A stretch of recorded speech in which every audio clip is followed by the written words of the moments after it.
Kani waa sheekh isku meheriyay Cabdi Ciise Cajuun iyo sidoo kale xaaskiisa Safiya Tusmo. Haddaba codkan ayaa noqday mid baraha bulshada saameyn culus ku yeeshay kadib markii baraha bulshada uu sheekhan Soomaaliyeed ku soo faafiyay. Haddaba sidoo kale sheekhan ayaa sheegay in uu meherkoodu ka dhacay waddanka Masar, gaar ahaan caasimadda Qaahira. Haddaba sidoo kale sheekhan ayaa ku dheeraaday in ay sanadkii 2021 bishiisii labaad ay ismehersadeen.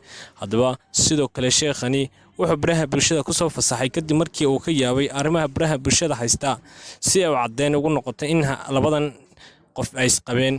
Haddaba tan ayaa noqotay mid ka sii daran kuwii hore, muuqaalo iyo sidoo kale codadkii hore loo hayay kuwaas oo kala duwanaa oo sidoo kale soo horjeeday kuwaas oo ahaa in ay caddeyneen in ay isqabaan runtiina aanay noloshooda waraagin sidoo midba dhinac u hadlay kadib markii uu midba waraysi gaar ah siiyay kaasoo sheegay in aanu midba na sheegayo in ay nolosha soo wadaageen midna aanay weligeed arag kadib halkaas oo ay ka wada dhexiyeen xiriir relationship oo saaxiibtinimo ah. Haddaba codkan ayaa noqday sheekh isku meheriyay sidoo kale arrinka Safiya Tusmo iyo Cabdi Ciise Cajuun ayaa sidoo kale wuxuu noqday mid baraha bulshada fadeexadooda labadan shakhsi ay ku baahdo kaasoo dhammaan ummadda Soomaaliyeed midba fikir uu ka dhiibanayo. Haddaba ummadda Soomaaliyeed ayaa sidoo kale halkani ku noqotay mid maalin walba doonaysa in ay war cusub ka hesho arrinka Safiya Tusmo iyo sidoo kale Cabdi Ciise Cajuun.